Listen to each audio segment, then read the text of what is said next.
But yeah, how is that? Okay, I'm sorry, I had muted myself, which is very unusual. Preachers are not known to mute themselves. Um, so it's titled Torn at the Cross because of the tragic history of slavery in our country, where it was scripture and the church that actually inspired and goaded the slavery movement of slavery. But also ultimately it was scripture and the church that became one of the primary proponents for abolition, as we've heard it. Why do we study slavery? Well, we're studying slavery primarily because it has affected our very national DNA as a country, and it is today manifested in the nature of racism, of a distinction between different groups of people that is so palpable and perhaps within the last several years has grown exponentially as people who have racist tendencies have found it easier to come out of the woodworks and engage in this kind of prejudice. I want to begin by saying that there are a couple of caveats I want to give. Is it appropriate to say the word slave, or do we call them enslaved people?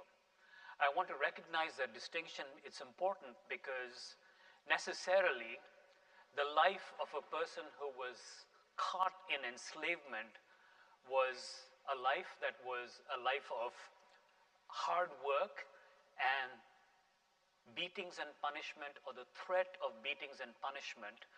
But being a slave was not the whole aspect of their nature as human beings. They were human beings, and so enslaved person is a better definition which recognizes their social status and yet acknowledges their identity, their individualism, their personality, and characteristics and traits. So, having said that, I will tell you that I will probably say the word slave when I actually mean enslaved people. That's not my intention, but if I inadvertently say slave, I hope you will cut me some slack and understand that I'm sensitive to that. Jim Wallace wrote a book back in 2015 called America's Original Sin. And his sense was that slavery and the ensuing racism that we experience in our country is America's original sin. And I will, as I will say, talk a little bit more about that. The distinction between races is something that has dominated our social identity as a nation for so long, and here we are still struggling with it. I gave the example last week in my introduction of this young 14-year-old boy who was on vacation from Chicago and walked into a grocery store that was being run by Carolyn Bryant, who was the owner. She was 23 years old. He was 14. What exactly happened in that grocery store is lost to history. The accusation was that Emmett Till either tried to flirt with her or whistled at her or actually physically touched her. We don't know. What we do know is 3 or 4 days later, Carolyn Bryant's husband, along with his half-brother, went to the home of Emmett Till's uncle and abducted him. They took him away, they beat him up, they put a bullet in his head, and then they dumped him in the Tallahatchie River in the town of Money, Mississippi. It was one of the many sparks that led to the civil rights movement in the United States, one horrific story amongst so many of when black men, and primarily black men, were treated horrendously in a time that we call Jim Crow. And we will study a little bit more about that next time we meet, which is not next week, but the week after. We are taking a break for the bishop's visit next week. Slavery has existed since time immemorial. It dates back at least to 4000 BC in Mesopotamia, in what is now Iraq. Typically in those days, slavery happened as a result of, basically it was war booty.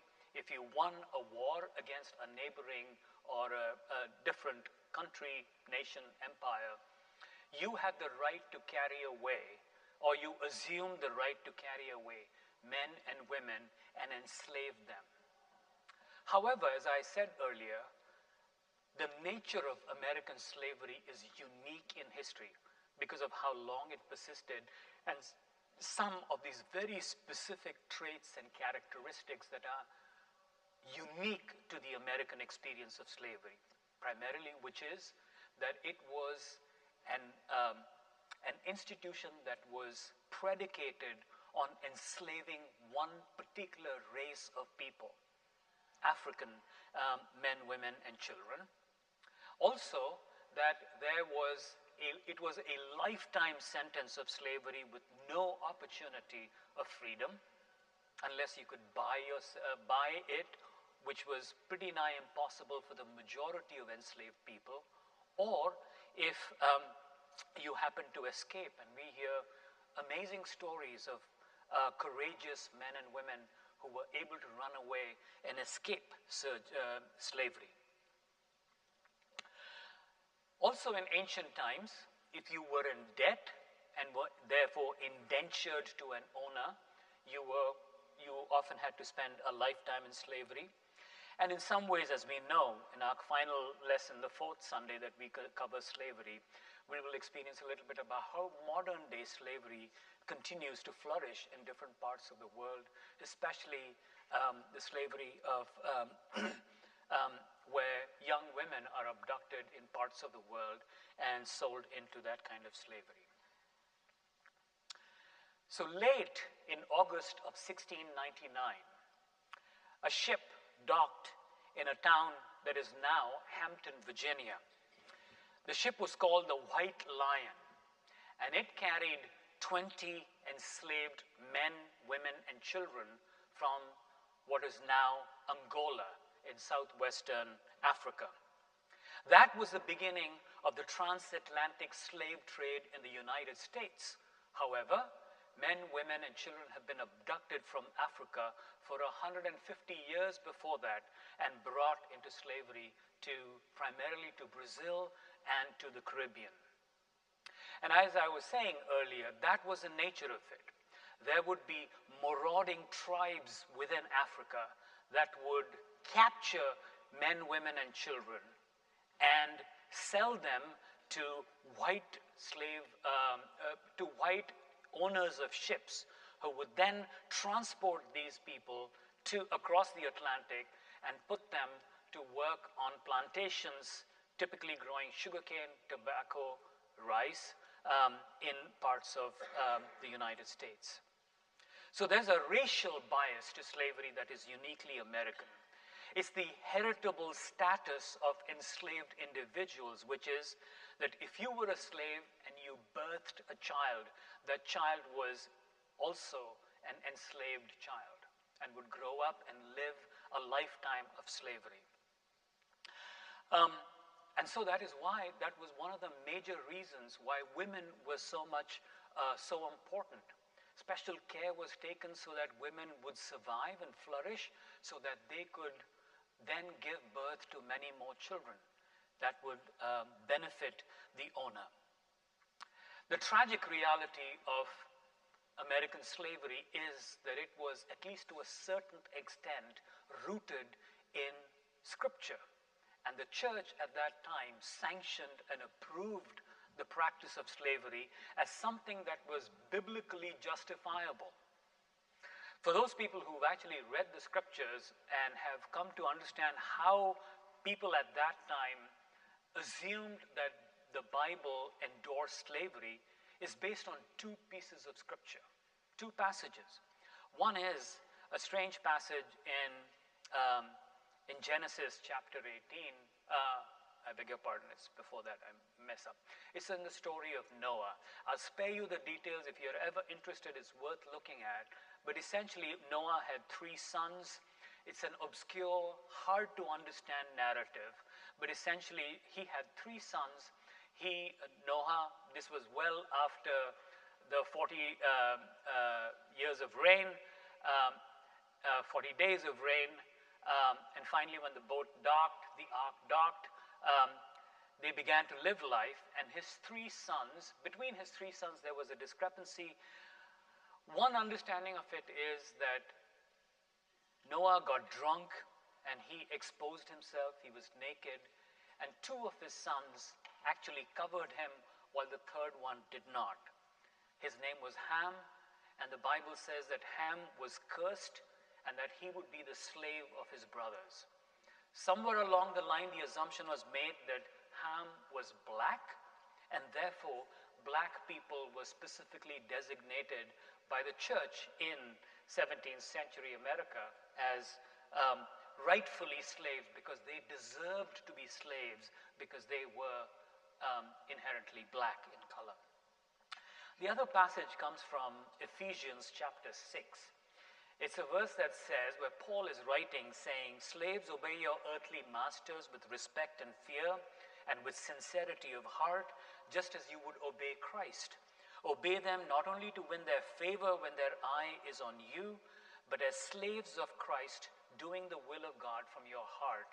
Serve wholeheartedly as if you were serving the Lord, not people." Now, we don't fully understand the justification that emerges from here. Essentially, the understanding is that the Bible does not anywhere explicitly condemn slavery. Now, if you look at that particular understanding, it is true there is nowhere in the Bible where it says slavery is bad and is not in keeping with God's will, because there were slaves even in Israel at that time. But if you look at all of Scripture, if you look at the most elemental motif in the Old Testament, it is that of freedom from slavery for the Israelites from Egypt. God acted to free enslaved men, women, and children from Egypt and promised them a land of their own. That elemental story threads a line through all of Scripture and is the dominant understanding of it. And yet the church or certain so-called Christians perverted these few verses to assume that it was all right to enslave men and women and children. The reality of slavery in America also is that it was but biblical justification for slavery is A, it was not explicitly condemned in Scripture. 2, the assumption that slavery was actually beneficial to the people who were enslaved. A dark understanding of what actually entailed slavery then as it does now, but essentially saying you were rescued from Africa and were given a place where you could live and work, and therefore it was good for you. The reality also is that slavery played a crucial role in the economic development of the United States.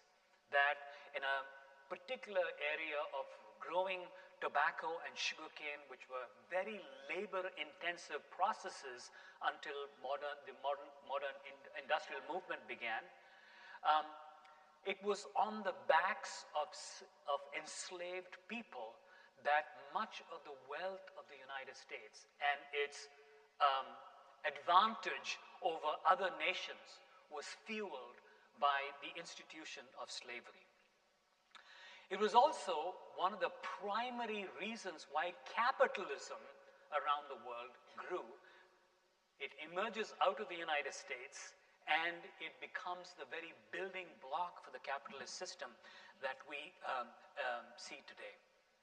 So the profits generated from slave labor, especially in agriculture of commodities like cotton, tobacco, rice, sugarcane, were foundational to the rise of American capitalism, and it continues to influence economic disparities today. There are some people who would say that the reason why we are the wealthiest nation on earth has its roots in the fact that we were advantaged over other nations because of the institution of slavery.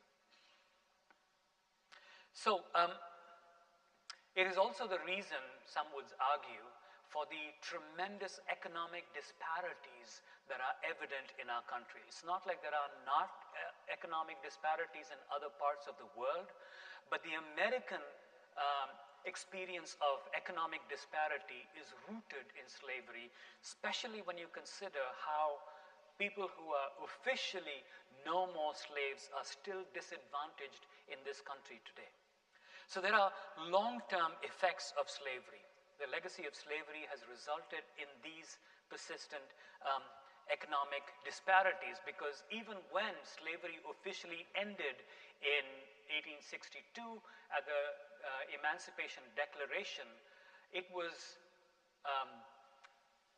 supplanted by the Jim Crow movement. And the experience of Jim Crow, where technically black people were not enslaved anymore, yet were prevented from living their lives in the kind of freedom that white people were. Today, we see a dominance and, in fact, a dangerous return to this racial segregation that has occurred in our land. Is sort of visible in a variety of forms that we will look at in a slightly in a later period of time. Of course, slavery ultimately led to and culminated in the Civil War. And was the Civil War actually a fight over slavery, or was it a fight over states' rights, right? When these 13 colonies were unified into the United States in 1776 onwards, the sense was that these colonies, each colony would continue to independently govern themselves with little restriction from the federal government. It's something that's unique to America. In India, we don't have states that are given the freedom to set speed limits of 55 miles an hour or 65 miles an hour or 75 miles or no speed limit. That is unheard of in other parts of the world. The United States is pretty unique in how states have different kinds of laws which sometimes take supremacy over federal laws. The understanding during slavery was that the states have the rights because of the way the North and the South were separated by slavery. The North was a little more impoverished than the South, which is where cotton was grown, sugarcane was grown, tobacco was grown, and it was therefore, it was in the North that the industrial movement first began to take place, because in the South there was the availability of free, lifelong labor in the form of slavery. I want to move very quickly. We hold these truths to be self-evident, that all men are created equal, that they are endowed by their Creator with certain unalienable rights, that among them are life, liberty, and the pursuit of happiness, right? Famous words of one of our founding fathers, and I will talk a little bit about Jefferson in a moment. But that paradox, that American paradox of essentially believing that all men and women and children are equal in the eyes of God, and yet we are a country which does not fully, truly recognize that in the reality in which we live, is an American irony, American hypocrisy that we still struggle with today. Because these words about life, liberty, and happiness, and the pursuit of happiness, and the equality of all men and women was written in a time when Jefferson himself was a slave owner, and that ultimately throughout his life he owned as many as 620 slaves.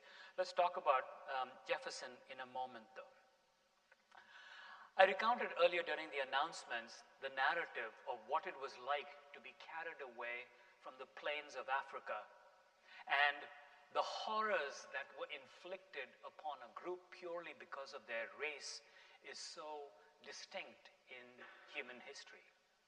These men and women and children were carried away from their villages, from their fields, abducted in the middle of the day by other African tribes, and then marched over weeks to ports in what is now Ghana and Senegal and Gambia. And there they were then sold to men and women who were traders, who essentially bought this livestock of human beings and put them on these ships and then transported them over weeks and months across a turbulent Atlantic Ocean.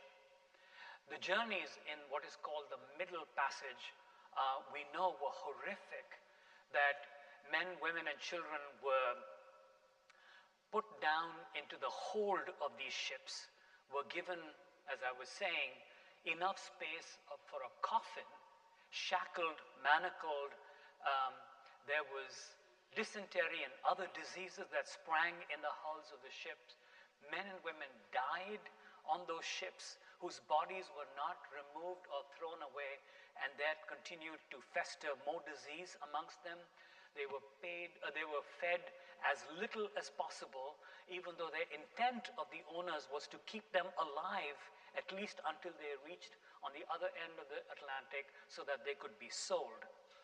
We are told that some of the narratives of the Middle Passage are horrific. I would encourage you to not only read, but see Steven Spielberg's movie Amistad, which echoes a little bit of what it meant for that to happen. We know of many men and women who threw themselves overboard in the Atlantic, preferring death either by drowning or being eaten by sharks to going onto land and ultimately serving. But of course, most of these people had no idea what they were going to, what their experiences would be at the other end. And the human will to survive carried many of them over. They were then docked in Brazil, in the Caribbean, and later on in 1619 and onwards into ports where men and women bid on their bodies. And the stronger you were, the more you were considered to be capable of working. Women were seen whether they were of childbearing age, and if they were not, then they were tossed. Children were particularly valued because they had the potential for the longest amount of servitude possible. And then they were sold on these auction blocks, often by people who didn't care about keeping families together. And so children and spouses were separated from each other, most of them to never see each other ever again in their lives. And then they were marched down, mostly to the south, to the actual plantations where their real value was then extricated out of them. They were put to work. They were out in the fields from the crack of dawn to late at night. They were forced to work in inhuman conditions. They were given these rude shacks to live in, that there was little protection from the heat or from the cold. They were given meager rations over the course of their lifetimes. And there was a sense of mixing people up who spoke different languages. So there was mutual unintelligibility between them. And that was one way of ensuring that they never actually rose up en masse against the so-called owners, the enslavers. Life on the plantations was horrific. There were two kinds of enslaved people, those who were called field slaves and those who were called house slaves. The field slaves were the ones who did the really hard work because, as I was saying, raising sugarcane and cotton was very labor intensive. It meant using your hands and your feet, getting down on your knees, and life expectancy was very brief, very short. But there was, at least earlier in the stages, there was an easy supply of more and more enslaved people being brought. so that if men and women died while working, their bodies were discarded and they were replaced by more enslaved people who would then work the fields. The way in which, so they were the field slaves, working hard, toiling under the sun, and the threat of punishment or actual punishment was always palpable and present. You could be beaten, you could be flogged and scourged, you could be put into a dark dungeon for days with no food or water. You could be tied to a tree in the middle of the day in the hot, sweltering sun in South Carolina and Virginia and North Carolina.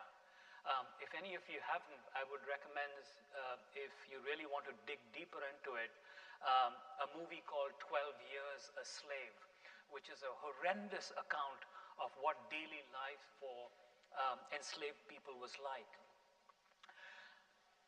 There were field slaves, and then there were house slaves. In some ways, those who worked in the home of the plantation owner were somewhat privileged. They didn't have to do the hard physical labor of working the sugarcane fields. They were inside the house. They were often given separate housing within the house. But the disadvantage of that was they were always at the beck and call of their masters. Field slaves were able at the end of a long, hard day to return to their rude shacks where they lived, prepare a little meal for themselves or for their families, if they had any, and be freed from the master's oppression at least for a few precious hours at night. However, those who worked in the houses were at work all the time. There were more women than men who worked in the houses, and this had its own sense of disadvantage because very often women were subject to sexual harassment, sexual assault. It was known that because women were the property of the enslaver, he could have his way with any woman he wanted that he owned any time. And as we know, the children that were born out of this sexual assault would then be categorized as enslaved people themselves and would grow up to a life of servitude. House slaves lived a little more advantageously because they had more food to eat. They were also able to steal from the larder and be able to make ends meet physically in terms of nourishing themselves. And often those who worked in the field longed for the promotion of being able to work inside the home of the plantation owner. Back to Jefferson, and I think Jefferson's story is fascinating. If any of you have ever been to Monticello in Virginia, yeah, it is an amazing experience. I'm a big fan of Thomas Jefferson. He was the ultimate Renaissance man. He was born into a wealthy home in Albemarle County in Virginia. By the age of 21, he was a slave owner. He inherited 20 slaves from his family.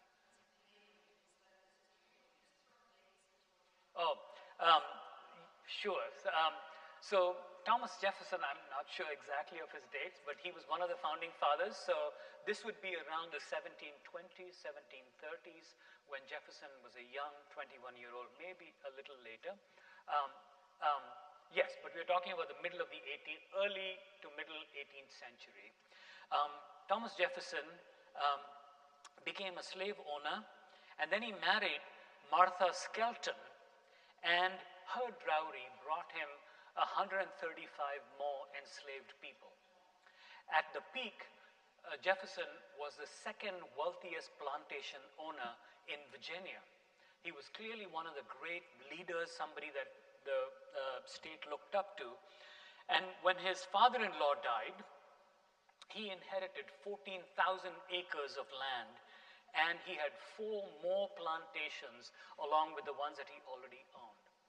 And this was a man who not only wrote that all men are created equal and have the right to life, liberty, and the pursuit of happiness, but he's also written in 1787, he said about slavery, this abomination must end. This written by a man who ultimately went on to own 607 slaves over a lifetime, and the same man who said this abomination should end freed 2 slaves during his lifetime, and upon his death all of his slaves were resold because of debts that he had accrued over a lifetime of public service.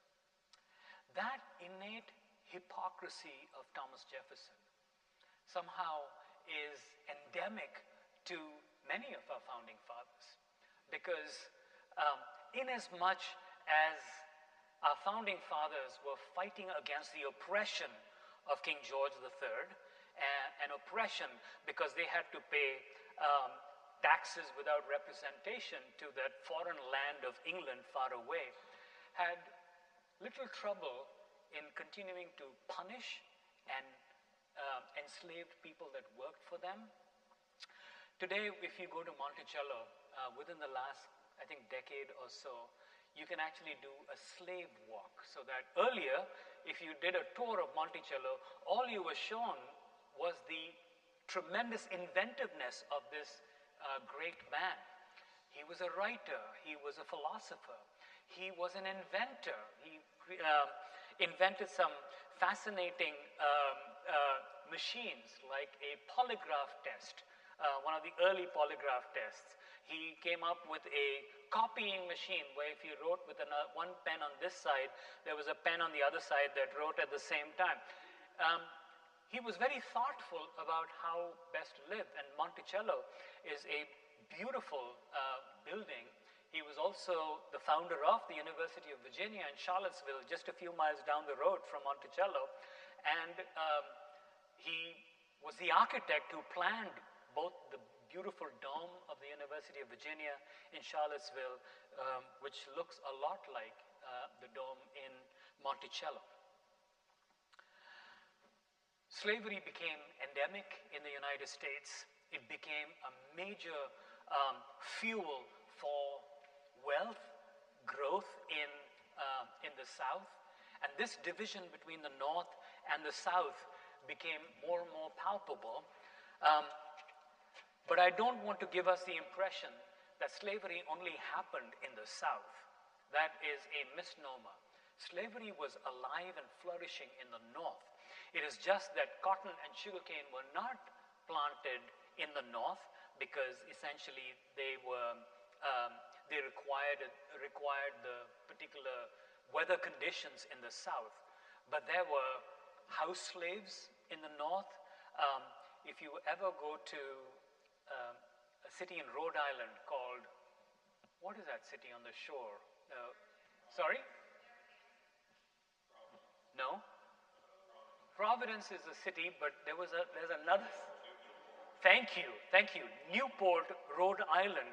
If you ever were to drive into Newport, Rhode Island, you will see there are magnificent palatial houses that are built there. These were owned by enslavers. These were people who profited from the slave trade. So the sense that slavery was simply limited to the South is just wrong. And ultimately, we know that slavery was alive and well throughout the United States. It was just that it dominated the Southern economy, where the agriculture in that area necessitated the labor-intensive work that was accomplished through the work of the slaves. The Underground Railroad. Many of us have heard about that. We know that it was a metaphorical railroad, and yet it was a railroad that emerged as a result of enslaved people escaping, running away from their masters. It was not as if this was a group of impotent men and women who never cried out or did anything to protect themselves. There were several slave rebellions, if you can call them that, in different parts of the South. They were small movements other than Harper's Ferry, West Virginia. Remember that narrative of how there was Nate Lee, was his name? Nate Turner, thank you. Nat Turner, who led a rebellion which was ultimately quelched. But there were stories of men and women running away from their slave masters. This was apart from the ways in which they would often try to subvert the work they were doing by working more slowly or dismantling machinery that was necessary for the processing of their agricultural products. Often that was met with punishment, harsh punishments, and yet there was a sense of a longing for freedom. And often we find that there was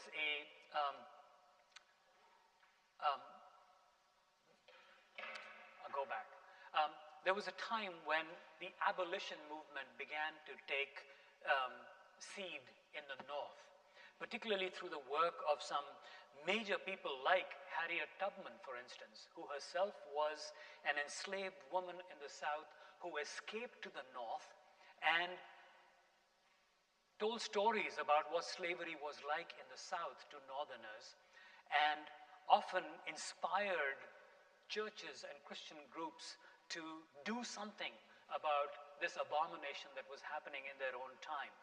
Harriet Tubman not just escaped to Pennsylvania and then further north, but she came back to the South over 13 times to help rescue other black men and women and help them back to the North.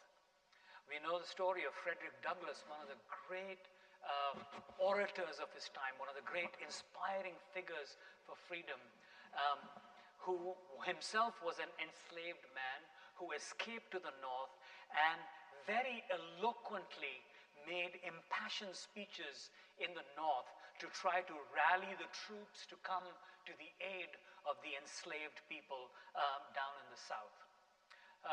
He was a fiery man, wrote some of the greatest literature when it comes to the abolition. He was married to a black woman who eventually died, and then, horror of horrors to the white community there, he married a white woman named Helen and lived in Rochester, New York, where he gave one of his most impassioned speeches that is titled, "What to a Slave is the 4th of July." What to a Negro is the 4th of July.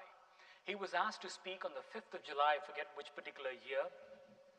He was asked to speak about the 4th of July. And he turned that conversation by saying, "You are hypocrites. You talk about freedom and liberty. You talk about throwing away the yoke of tyranny from England, and yet you enslave men, women, and children in this country." And that became one of the great movements of the abolition movement. There was a woman also named Sojourner Truth who led tremendous movements that led to the abolition movement growing in the way in which it did. We have told stories about the Quakers. The Quakers, mostly headquartered in Pennsylvania, named after William Penn, a Quaker who did a lot of work in trying to recruit people in Europe who were trying to escape religious persecution in Europe, promising them the land of Pennsylvania where they would be free to live out whatever religion they chose to. Finally saw his own hypocrisy and realized that you can go out and recruit people to come and live free, but as long as what is happening in the South continues to persist, we are being hypocritical.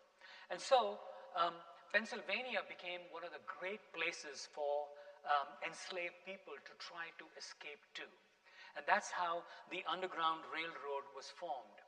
The Underground Railroad was literally a movement where there were opportunities for enslaved people who sought to escape to find way stations, or stations where a station master, meaning the owner of a house, was willing to hide these slaves and then provide them with resources that would stay with them as they tried to make their journey northwards.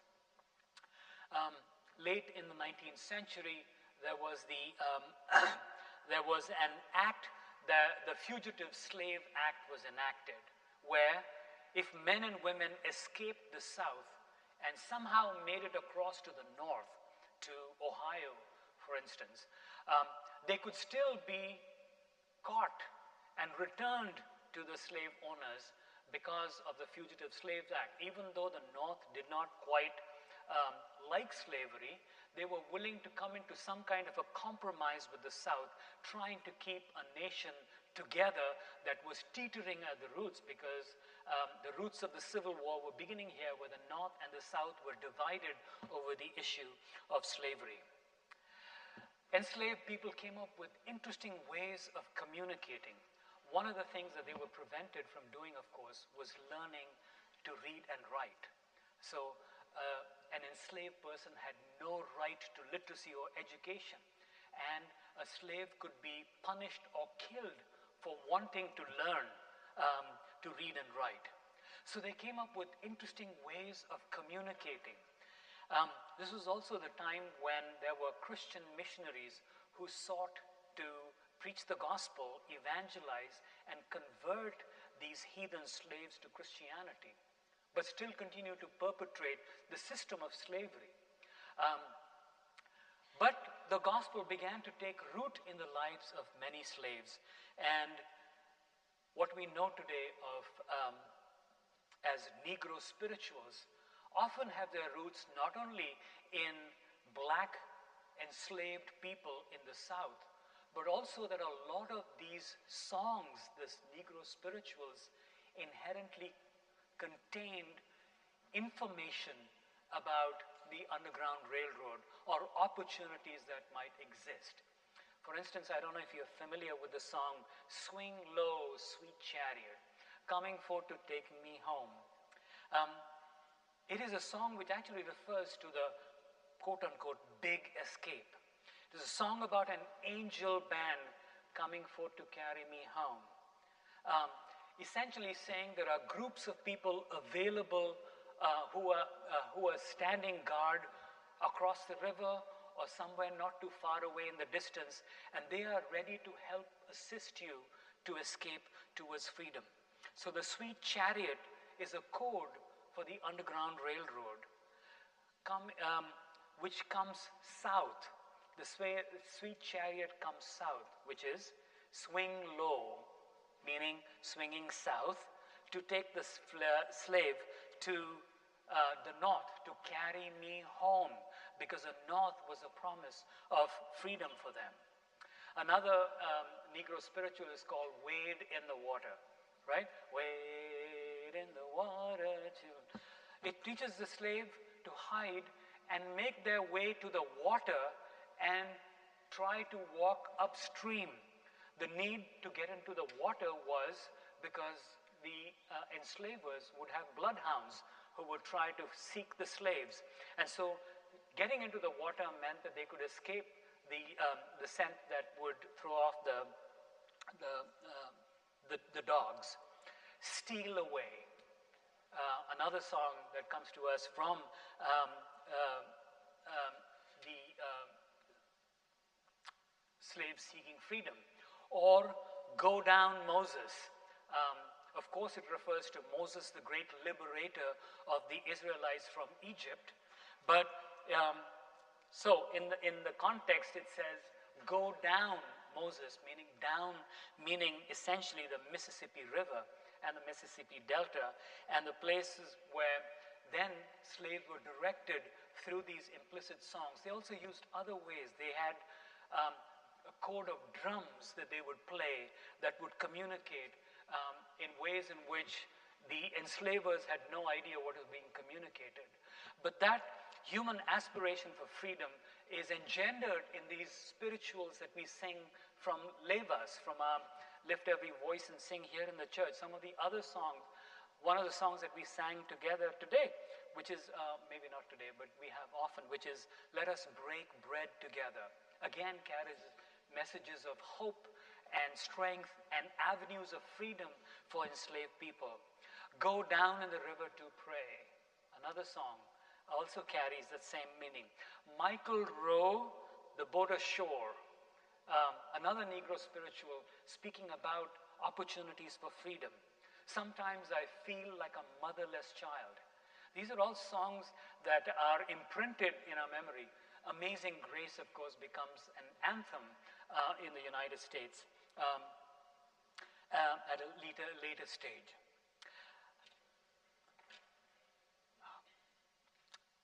So I reflected a little bit about how there's a difference between a slave and an enslaved person. There's a difference between an enslaver and a slave owner. Because what we want to do today in a modern way of understanding and interpreting the challenges of slavery in the United States is to give a certain sense of respect and dignity to the men and women who have suffered so much. But there's a way in which you and I need to question ourselves too, because none of us is free from this. So if I were to ask you a question, are you a racist? Or am I a racist? It's a question that makes us uncomfortable, at least to a certain level. Because I think there's a way of implicit bias that is something that we have inherited and is almost a part of our DNA. Living in New York City, if you were to get into an apartment building and you get into an elevator with a young 19-year-old man, black, who's wearing his pants halfway down his butt, has his baseball cap the other way, there's a way you think about him. Racism shows itself in different ways.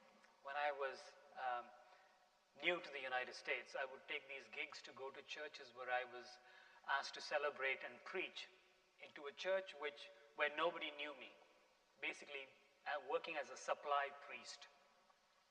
All they knew was that I was ordained and therefore accepted in the Episcopal Church and that I could go and preach, but I had a weird name. You know how much a name carries with it? The sense that people would have is like, what the heck? Why can't we get a regular priest? Why do we have to have someone with a name like Milan Sojwal? And because there was an implicit bias that makes them feel like he's not going to be comprehensible, he's not going to understand, he's somehow not educated. Much of the racism that I've experienced in the United States has always come from well-meaning people who didn't know any better and therefore was more easily forgivable. One of the stories that I have is of, I was an assistant in a large church in the main line outside Philadelphia, and I was getting a farewell because I'd accepted a job in New York and we were moving, and there was a big farewell party for us. It was a large church. And somehow the conversation around the dining table that we sat at emerged where I said something like, for a brown man living in America today, and a very well-meaning woman tapped me on my shoulder and said, "Oh, don't say that, dear, you're one of us." I know the intention was right. She wanted me to feel accepted. But I don't want to be recognized as one of anybody because I am who I am. And I'm undoubtedly brown in color and have a funny accent and betray a different kind of a nationality of the past. But this is who I am, and I seek to be accepted for who I am.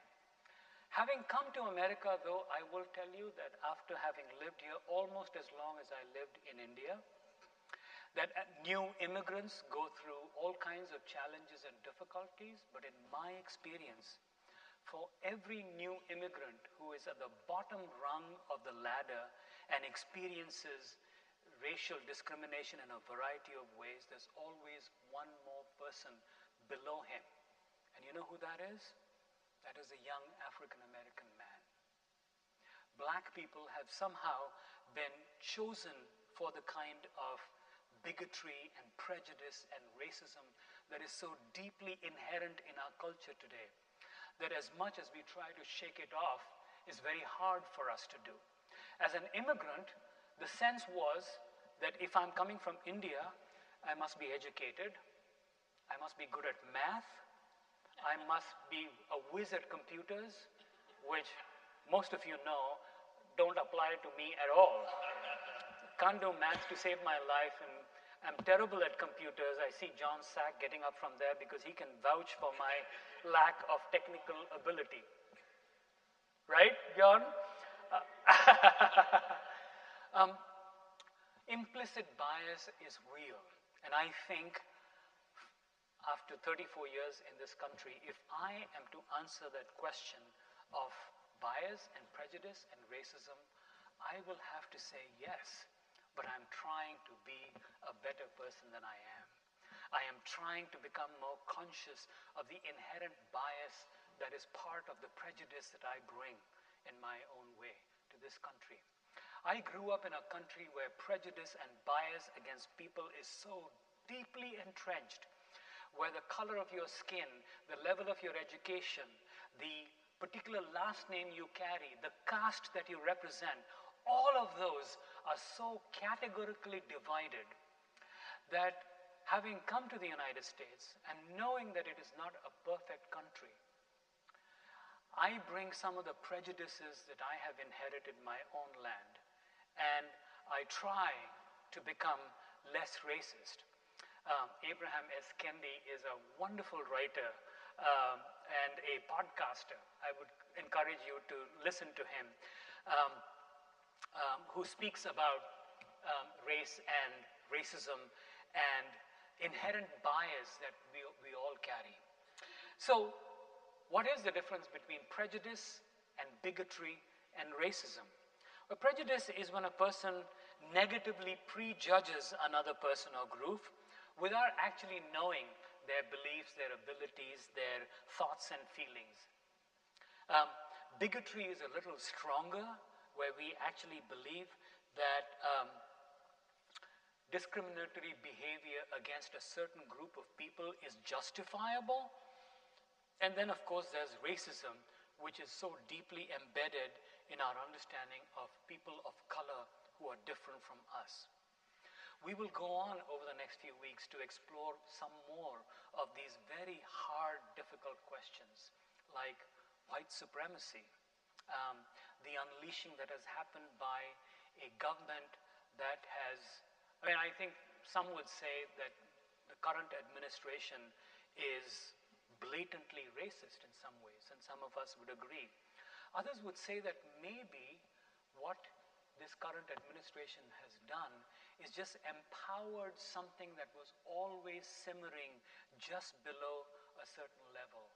And he has given them permission to come out into the open, so that Confederate flags or blatant disregard for the accomplishments of people of color are continuing to be discriminated against. We are living in difficult times, and that is why it's important for us to understand some elemental parts of our history so that we learn over a lifetime to be less racist than we actually are. Question, thoughts, comments? Yeah, Barbara.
Tocqueville really had some very important things to tell us about.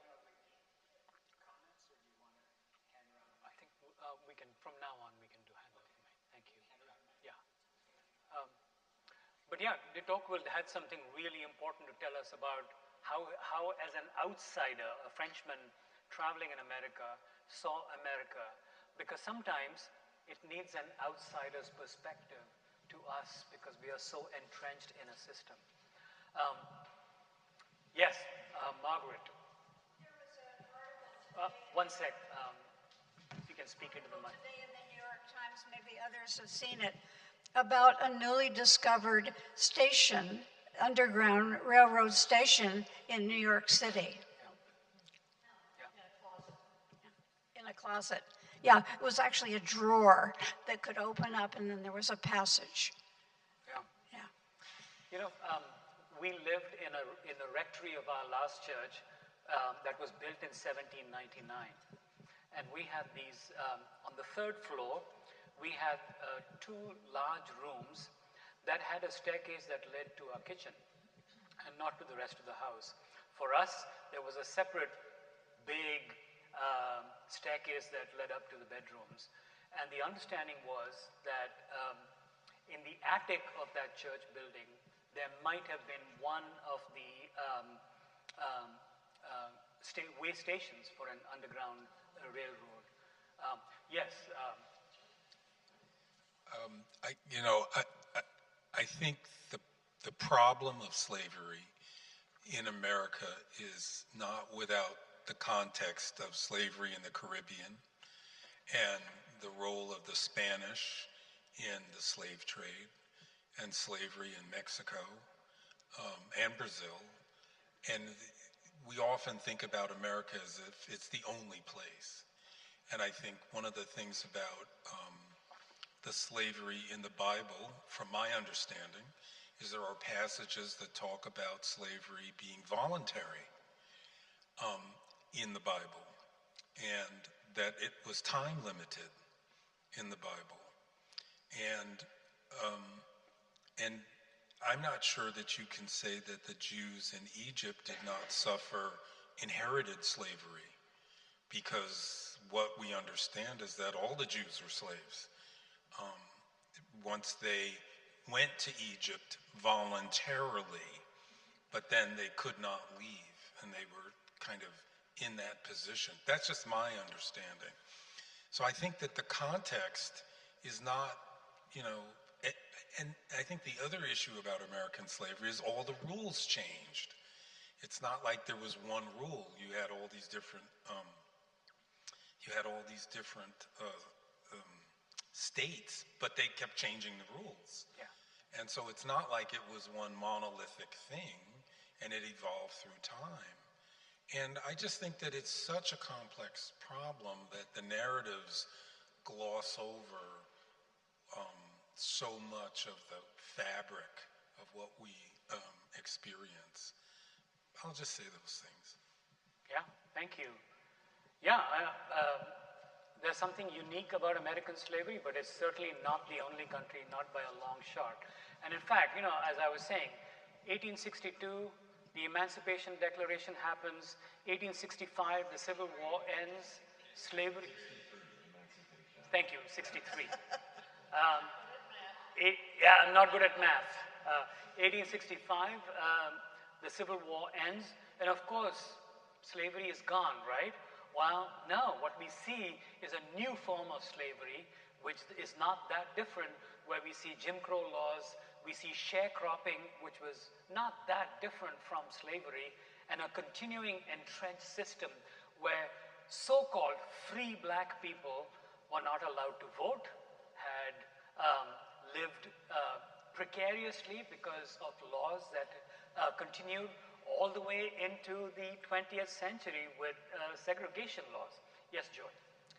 So I have a slightly different point of view. I come from somewhat some of the prejudices that you mentioned in other countries, but I think we want to bring ourselves to the present day and look at our vocabulary and look at our inherited colonization and white supremacy or feeling better than somebody else are used microaggressions that, we can read chapters about that. But I find sometimes when I talk about India, my children, who are 50, will immediately go to Google and say, Mom, you can't use that word. It's a colonizing word. Or if I say, in a group, one time I said the speaker was articulate, and I was immediately pounced on by many people in the audience saying that was a microaggression because the speaker happened to be black. And if a white person was saying that, would I say he was articulate? Well, I probably would. But one has to look at these new awarenesses, and we feel in our heart that we're not prejudiced, but we've inherited so much that we have to look at every aspect of even our vocabulary. It's so true.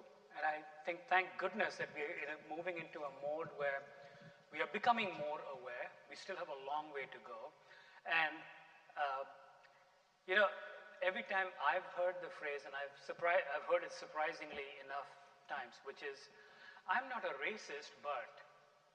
Have you heard that? What does that mean, right? That but is very, very telling.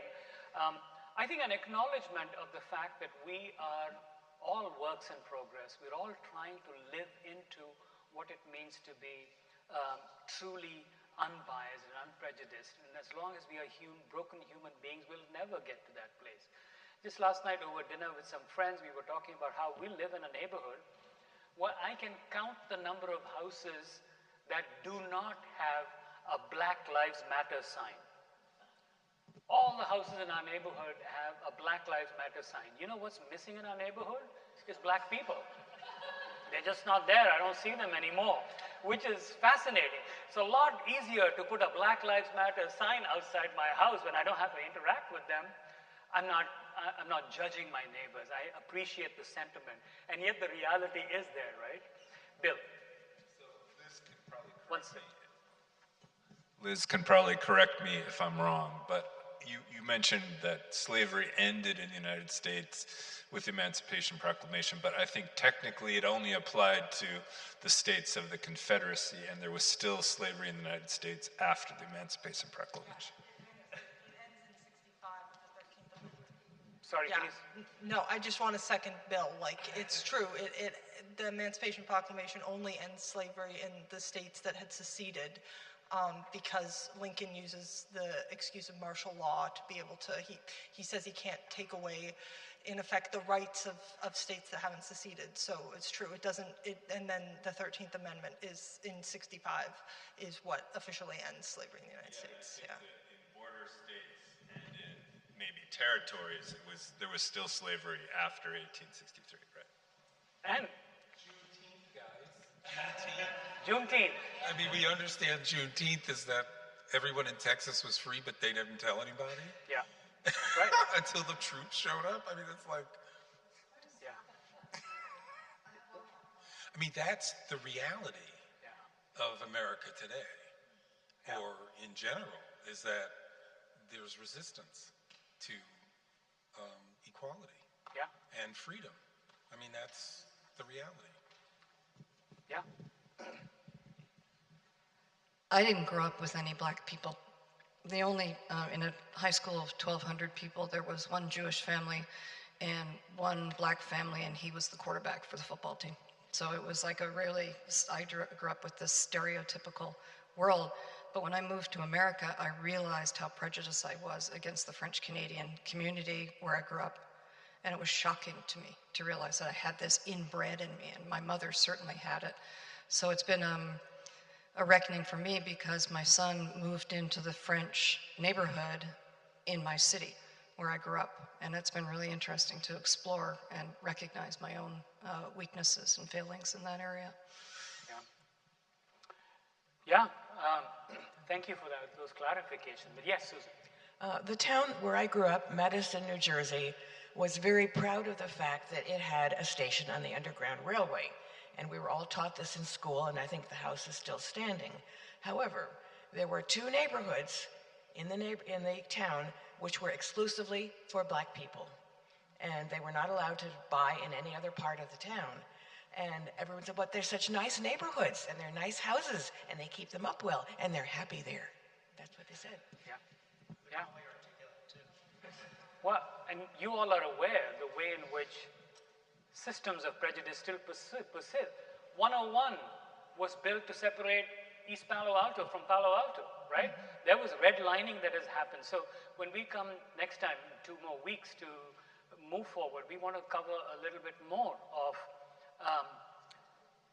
living in a time when officially slavery has been abolished, but the vestiges of slavery and different kinds of manifestations of prejudice continue to be embedded in the culture we live in. So As an economics major, I'm always interested in the economics of things, and your comment about the United States being wealthy perhaps because of slavery, what's really interesting is if you have the opportunity to go to these plantations, Monticello or Montpelier, which was Madison's or something, just without fail, they will tell you that they started with a lot of money and they ended up with nothing. So somehow that situation actually didn't pay off. And what your comment about, needing to sell to pay off the debts was, you said it was Washington, or who'd you say, Jefferson? Yeah, so I mean, they don't make the money that you would think that they would make with all this free labor. So it's a mystery to me why that's the case. But you will hear that just without fail when you go to those plantations. So, yes, Harlan.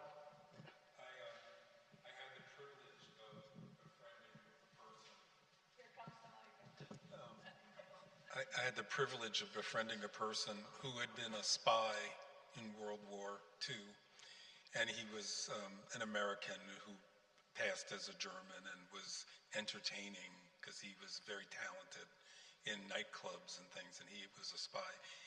And I learned from knowing him that, in fact, his ancestral home in Ohio is now a recognized stop on the Underground Railroad. And so he came by this subversive spy sensibility. It was used in a different era, but the Underground Railroad did not exist without the cooperation of a lot of people who had to hide what they were doing. And, it was very interesting to recognize this. And his wife was like, oh yeah, they're just, that's what they do. This whole family's like this. And they come by this, like that's who they are. They just don't, recognize kind of evil authority or something like that. Yeah. It was just interesting, because I was like, he's a spy? Yeah. Well, just go back to Dale's question. I mean, the fact is that the vast number of Southerners did not own slaves. There was tremendous economic disparity. The fraction of people who were plantation owners and enslavers was a small minority that concentrated a lot of the wealth in its own hands. There was a difference between slaves and indentured servants, which initially a lot of white young men from England moved to the United States because they basically sold their labor for a limited amount of time, for 5 years at a time, 7 years, and then they would inherit a certain piece of land where they would begin to live with some kind of freedom. There were Native American slaves at a certain stage until the Pope decided that black people were worthy of being enslaved, but somehow the Native Americans did not fall under the same category. Weird notions again about race there. Yeah. Well, I was going to say something else, but Cortez, when he conquered the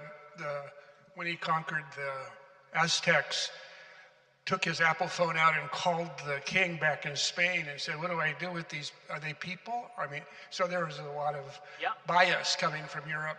But the point I wanted to make was a modern day example of institutional bias that exists in our own backyard. I live in Ladera, which is a small 500 home set of hills east of 280 off of Alpine Road. And that was settled in the 40s, 1940s. First settled, I mean established, built, houses were built, and individuals bought those houses, and they had families, and since then they've turned over and whatnot. But basically, there was an incorporation of the deed that had a clause in it that was very, very discriminatory. And I don't remember exactly what the clause said, but 5 or 6 years ago, it was found out about. I guess somebody read it, and we as a community removed it, which was a heroic kind of statement. It exists. It absolutely exists in modern day, right now. That's what I'm. Gloria.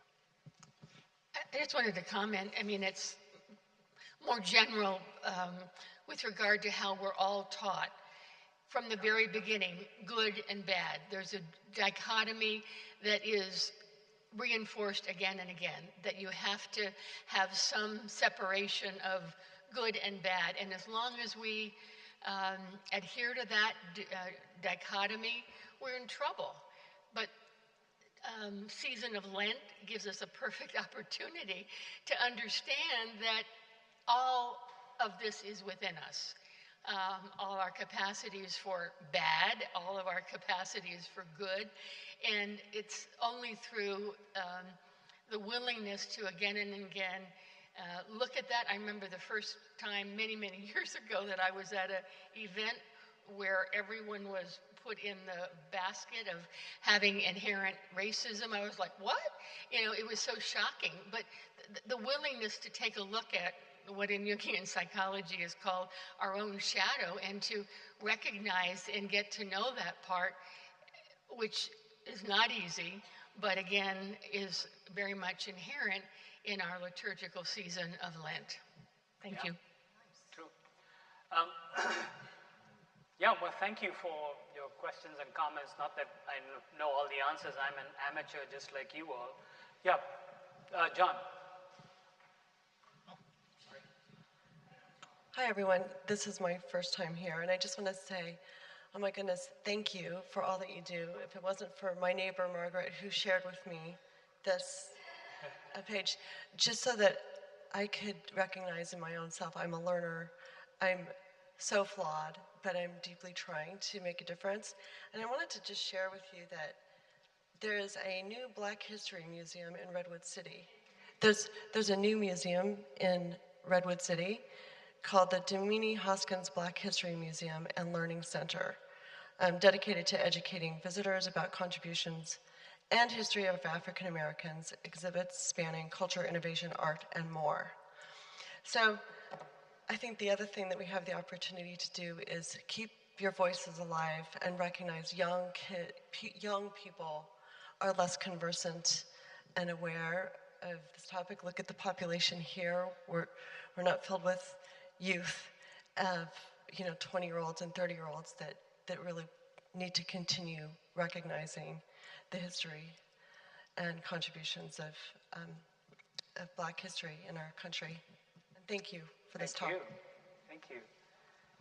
So we skip next week for the bishop's visit. The week after that, we're going to come back. We're going to talk a little bit more about Jim Crow, about Reconstruction in the South, and about the way in a slave-free America that prejudice continues to survive and stay. Just a passing thought, one of the ways in which we can overcome our implicit bias, our racism, our prejudice, is to cross the street and speak to somebody who is different from us, invite somebody who is new to us, who is from a different culture. I think racism as an institution can only be broken by individuals. So do that. Thank you.